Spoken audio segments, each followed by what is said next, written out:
The first one being transfer payments, and this is the one I referred to as steroids, because this is money going straight into the bank account of your people. And this is not included in your GDP calculation because GDP is related to domestic production. It is related to output where there is something being produced, some good or service being produced. But this money is not being paid because there is something being produced. It is being paid for welfare. That is why this is not included in your GDP calculation. And this includes examples like pension or housing benefits or unemployment benefits that the government provides to your lower income sectors. Next is your regular spending, your government spending on goods and services such as education, healthcare, defense, etc. And then of course your big projects, your capital expenditures, maybe they are building roads, schools, hospitals. Of course, this is justified, absolutely, because both on an economic and social ground, this is very important for the government to ensure that people's employment is high, unemployment is low, economic growth is high and stable, and there is a minimum standard of living for all sectors of society, including the lower income households. Now, how does the government go about collecting revenue? So what are the different forms of revenue? There's direct taxes, and this is the better one of the two, because here you can take more from the businesses which are having higher profits and the individuals which are having higher incomes. Direct taxes such as income taxes, property taxes, wealth taxes, or corporate profits on businesses and capital gains on your shares or property or inheritance are taken in a variable way. People who have lower incomes can pay lower rates. People who have higher income can pay higher rates. So these are actually very good types of taxes. Now, indirect taxes, the problem with these is that they don't differentiate between the people who they are taking the money from, such as value added tax or excise duty. Now, even if a poor person is buying tobacco, they will have to pay that tax. Even if a rich person is buying tobacco or alcohol, they are paying the same amount of tax, right? And when they are used for discouraging consumption of alcohol or tobacco, they are very good, of course, for the society. But the problem is indirect taxes are not only used for alcohol and tobacco, they are applied on almost all goods. So value added tax is something which is charged across all sectors. Very, very few goods are exempt from it. So even your normal things that you buy and that normal people also buy, not necessarily only alcohol and tobacco, are also having to pay sales tax or value added tax, which means that it does not differentiate between rich and poor people. It charges them all the same amount of tax, and whether that is value added tax or excise duty. That is why direct taxes are a better way to tax.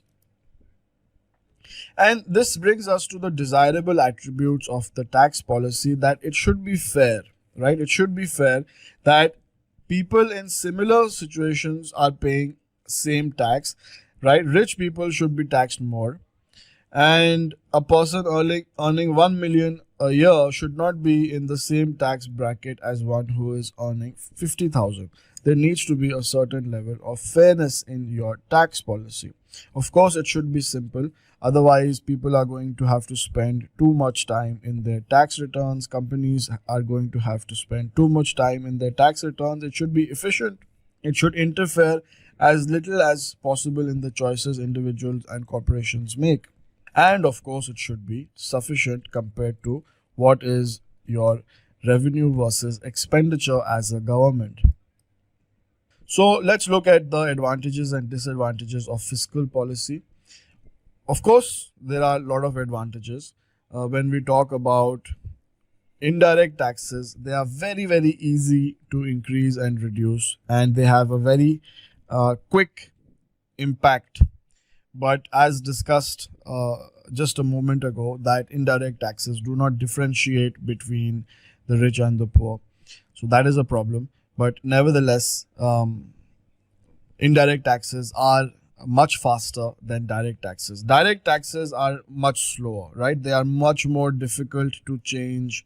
It requires a considerable notice. If you're going to increase the income tax, for example, you cannot increase the income tax every year because companies will have to adjust their payroll, computer systems, and so on and so forth.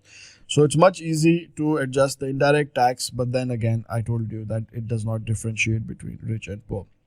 Of course, an advantage of the government fiscal policy is that it generates revenue for the government at little or no cost. So easily you can just adjust that and increase the revenue for the government.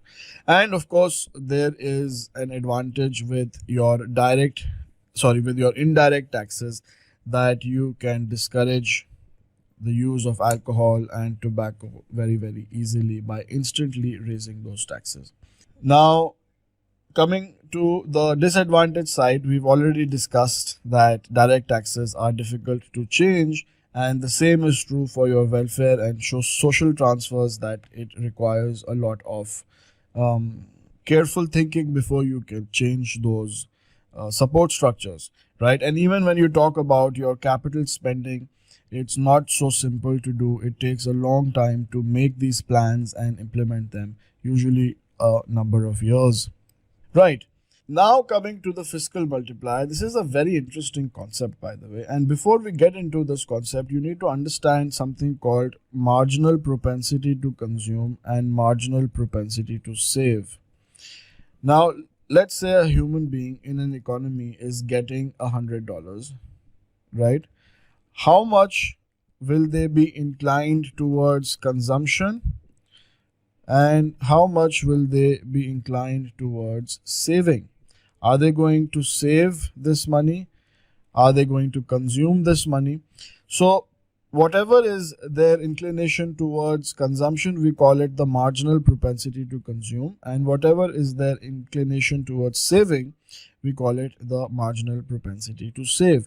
Usually 20% or 80% will be going towards consumption and 20% will be going towards saving. And similar figures, you will see that consumption is of course much more than saving, because people are not earning that much that they can give a much bigger amount towards saving.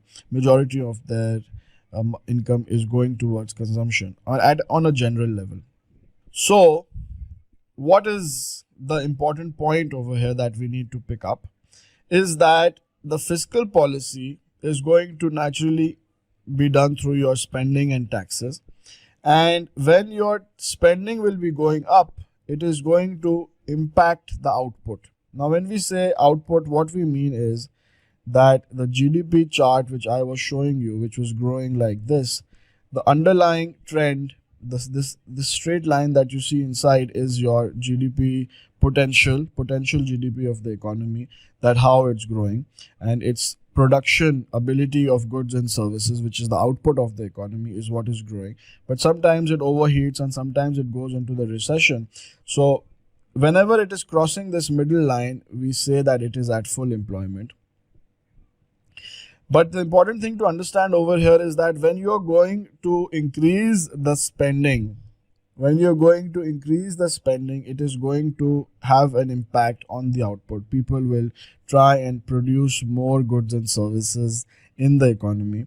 And that means if the output will increase, then the income will also increase. Because GDP is, there are two perspectives of looking at GDP. It is the output as well of an economy, and the people working in that economy are obviously getting paid. So you can look at GDP from an income method perspective, that you just total everybody's income, and that is the gross domestic product of a country. Or you total all the output of a country, and that is also the same thing.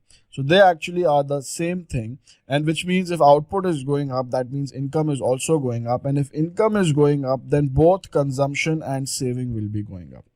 But consumption will be going up a lot more than saving. And this means that if your consumption is going to go up, let's say you work for a orange juice company, right? And your income goes up, and then you use that money to go and buy bread, right? So the person who's working for the bread company, their income goes up even more, which means the output of bread goes up even more. And it's like a multiplier effect, because when output goes up, income goes up, consumption goes up, and which goes and feeds into the whole output increasing loop again. And that is what this fiscal multiplier tells us, that the higher the consumption will be in a given economy, the marginal propensity to consume, the lower this denominator will be. And the lower this denominator will be, the higher this whole function will be, right? And that is your fiscal multiplier, that the impact. So let's say you increase your spending by $1, the impact on the output, the GDP value of your economy will be more than $1.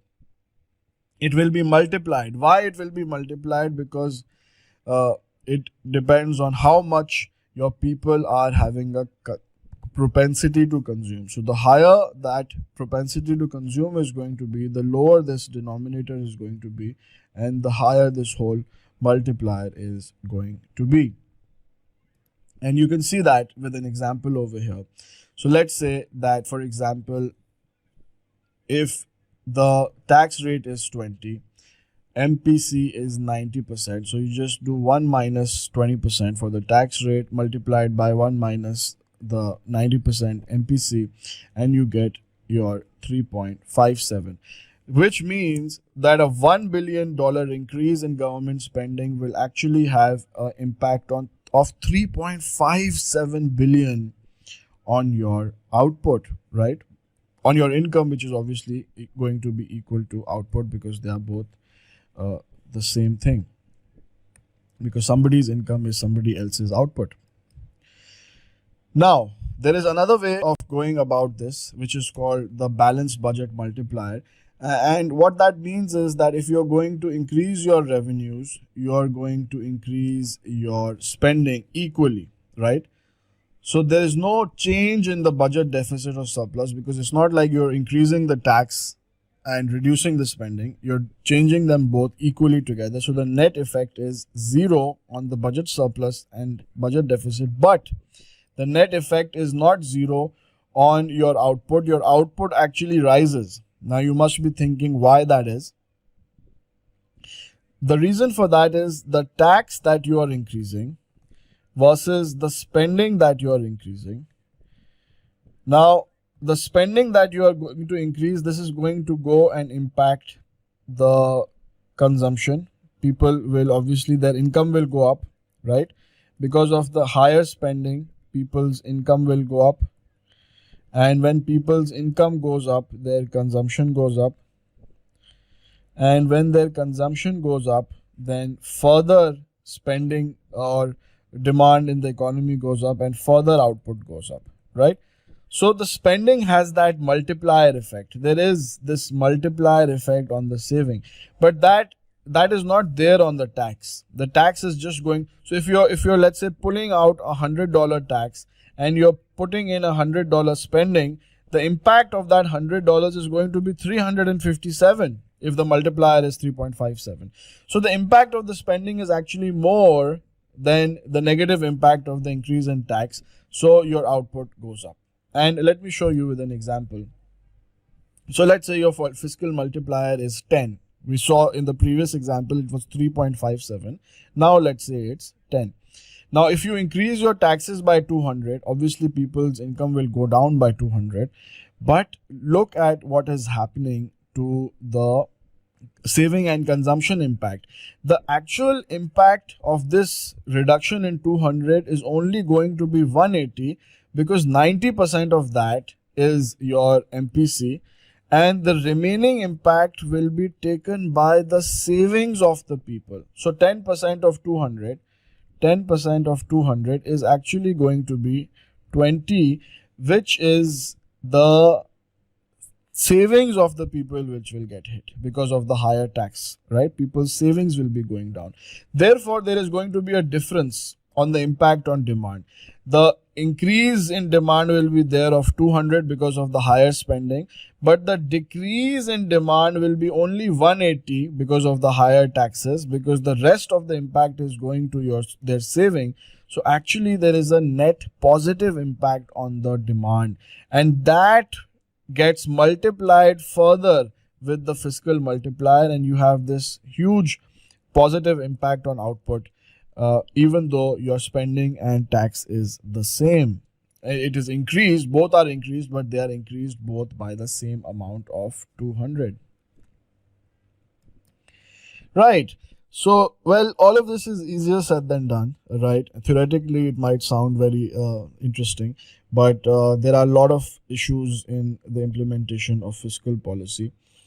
First of all, we have to understand that when you want to check whether an economy's or a government's fiscal policy is contractionary or expansionary, you should check when the economy is at full employment, which is either here or either here, where it is intersecting with that center line which shows the underlying trend growth rate, where the economy is at full employment. Over here, it is above full employment. Over here, it is below full employment, right? And when you will try and analyze the budget surplus or deficit, and let's say you are at the peak of a cycle, you are above full employment, definitely you are going to be running a surplus, or you are more likely to be running a surplus, because your economy is doing well, better than what it's supposed to be doing. Whatever it is, its potential is, you are doing more than that. That means the tax revenues will be high and your surplus will be there. Vice versa, let's say you are in a slump, you are in a recession, you are below full employment, definitely your budget deficit is more likely to increase. So if you really want to know whether the policy is contractionary or expansionary, you need to check it when you are at full employment, which is these center points, right? That is where you need to check. Right. So obviously, to get an idea about the government's policy, you should look at the budget deficit, which is adjusted for structural and cyclical adjustment, which means that this is the one which will be there at full employment, right? If the output is at long run equilibrium, which again means that this is your output, right? And it is going up and down like this. And if it is at that long run equilibrium, then that surplus or deficit which exists at these points will be called the structurally or cyclically adjusted, because these are cycles, right? So we want to obviously take that budget deficit or surplus which is adjusted for the cycle, so you will take it at that underlying trend rate. Now, a word about the difference in your automatic and your discretionary. So we already talked about this earlier, so this is sort of a repeat, but let's go through it anyways. That automatic stabilizers such as social security payments will go up when economy is doing badly, people's unemployment claims will be higher, right? Progressive income taxes take more money from people when their income goes up, and if sales goes up, output goes up, sales tax or value added tax goes up. So these are things which are happening automatically. It's not going to show you what is the policy or the stance of the government, because the government is not consciously doing it. It's not discretionary. These are automatic stabilizers, right? As unemployment will rise, the benefits will go up, tax will come down, and this is an automatic input. They do not require policy changes, and they kick in automatically themselves to stimulate growth. However, if you look at the discretionary impacts, that you can have some discretionary conscious change in the tax policy or the spending policy, such as maybe they announce a big highway system or a chain of hotels or hospitals or schools, right? So that is obviously some discretionary policy that will give you an insight into what is the stance of the government. And as I've been saying from the beginning, that this is like oral antibiotic, that there is a lag. Now here they have given us more details about that lag, that what are the different stages of that lag, right? Number one is the recognition lag, and this is like driving in by looking in the rear view mirror, that your elected officials, your policy makers, your government officials, they take time to recognize, to realize whether the economy is in a boom or in a recession. And then they take time to basically realize that, okay, do we need to have an discretionary expansionary or a contractionary policy? And even after they realize, even after they acknowledge the problem, they have to decide on an action plan. So, I mean, in the Congress or Parliament or whatever, depending on the country, they're going to deliberate, and it's going to take several months before any bill will be passed. And then even after the bill is passed, the trickle down effect is going to take time, right? So this is your implementation issues. Some more issues about implementation of fiscal policy, that not all situations are the same. So let's say if you're having inflation, it's not necessary that inflation is because your economy is growing. It could be, instead of demand pull inflation, which happens when everybody is happy and demand is going up, instead of demand pull inflation, what you could be having is cost push. And if you're interested, you can look into something called stagflation, which is what the US economy went through when there was the oil price shock. And in that type of situation, your inflation is going up not because the demand is high, but because the cost is going up. The cost of producing is going up because the oil price was going up. And the economy actually is going in a recession, right? The unemployment is there. Recession is there, but the prices are going up. So if you are going to increase your spending to try and boost the demand, well, it's just going to push the costs, the prices up even more, because the prices are not going up because the lack of demand is there, or the unemployment is not going up because the lack of demand is there. It is related to a cost push issue. And if you will further induce demand into the economy, if you will put money in people's pockets, then what will happen is that they will go and buy those higher expensive products, which will further increase the price, and your inflation will go out of control. So not all situations are the same. You have to look at the timing, which is crucial, that what are you doing, what is the current situation, and is this action appropriate or not?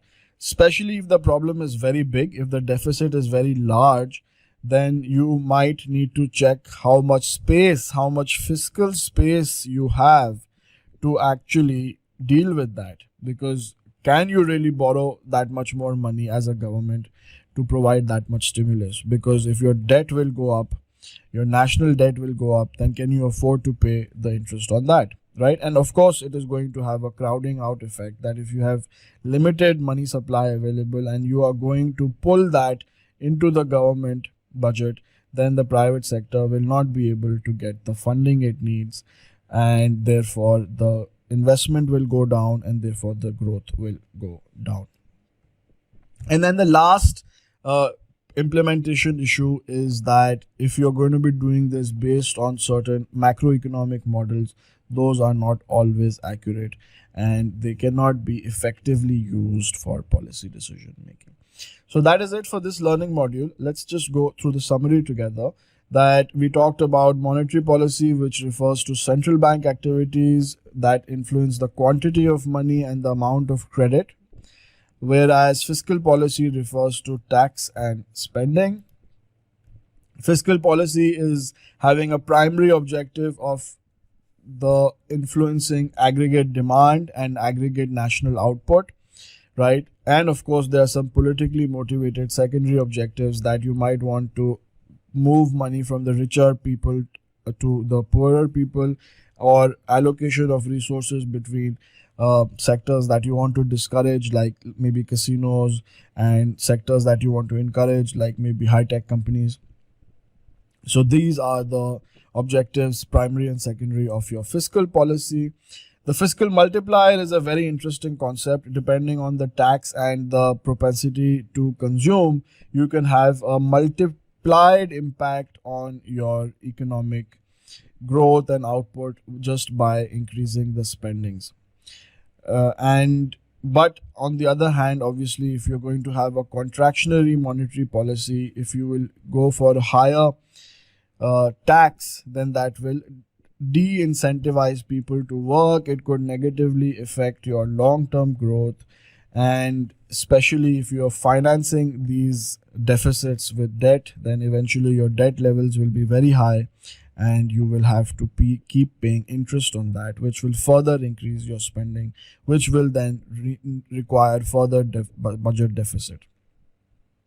And it does crowd out the private sector. So if the government keeps pulling all the money and borrowing itself to finance its deficits, then what will happen is the private sector will not have access to funds, and their interest rates will be going up and their investments will be going down, which will further impact the growth of a economy,